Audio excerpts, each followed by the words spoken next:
കരുവന്നൂർ സഹകരണ ബാങ്ക് തട്ടിപ്പ് കേസിൽ SC Moideen, MM Varghese, K Radhakrishnan എന്നിവരെ പ്രതികളാക്കി ED കുറ്റപത്രം സമർപ്പിച്ചിരിക്കുകയാണ്. അന്തിമ കുറ്റപത്രത്തിൽ 27 പ്രതികളാണുള്ളത്. കേസിൽ മൊത്തം 83 പ്രതികളാണ്. കൊച്ചി PMLA കോടതിയിലാണ് കുറ്റപത്രം സമർപ്പിച്ചിരിക്കുന്നത്.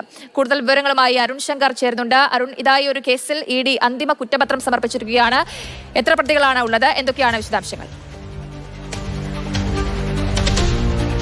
കേരളം ഏറെ ചർച്ച ചെയ്യപ്പെട്ട കരുവന്നൂർ ബാങ്ക് കേസിൽ ED ഇപ്പോൾ അന്തിമ കുറ്റപത്രം സമർപ്പിച്ചിരിക്കുകയാണ്. രണ്ടാമത്തെ ഈ കുറ്റപത്രത്തിൽ 27 പ്രതികളാണുള്ളത്. ഈ 27 പ്രതികളിൽ 7 പേർ CPM-മായി ബന്ധപ്പെട്ട് അല്ലെങ്കിൽ CPM എന്ന പാർട്ടി ഉൾപ്പെടുന്നു എന്നുള്ളതാണ്.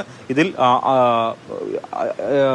മധു അമ്പലപ്പുറം വടക്കാഞ്ചേരി കൗൺസിലർ CPM നേതാവാണ്. AC മൊയ്തീൻ മുൻ മന്ത്രി CPM നേതാവാണ്.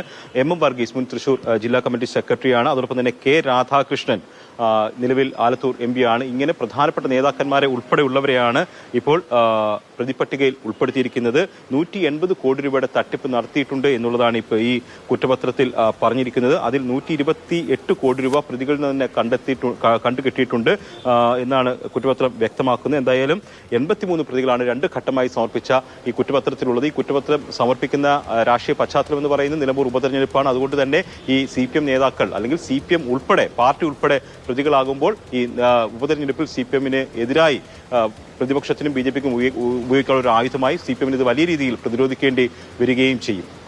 ശരി അരുൺ, ED കുറ്റപത്രം സമർപ്പിച്ചതിൽ അന്തിമ കുറ്റപത്രത്തിൽ 27 പ്രതികളാണുള്ളത്. കേസിൽ മൊത്തം 83 പ്രതികളാണുള്ളത്. കൊച്ചി PMLA കോടതിയിലാണ് ഈ കുറ്റപത്രം സമർപ്പിച്ചത്. അരുൺ ശങ്കറാണ് വിവരങ്ങൾ പങ്കുവച്ചത്.